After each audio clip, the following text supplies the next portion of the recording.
Komika Marshall Widianto seolah jual mahal, meski hubungannya dengan Celine Evangelista makin dekat.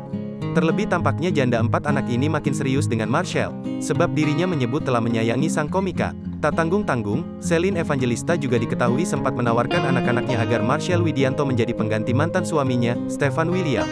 Sementara itu, Marshall Widianto ungkap rencana nikah. Ia mengatakan ingin melepas masa lajang di usia 28 atau 29 tahun. Usia, 28 lah ya atau 29 lah? 3 atau 4 tahun lagi. Tunggu rumah ada di Jakarta, bisnis udah ada, tandas Marshall Widianto. Kendati demikian, rupanya Marshall masih belum berniat menikahi Celine Evangelista.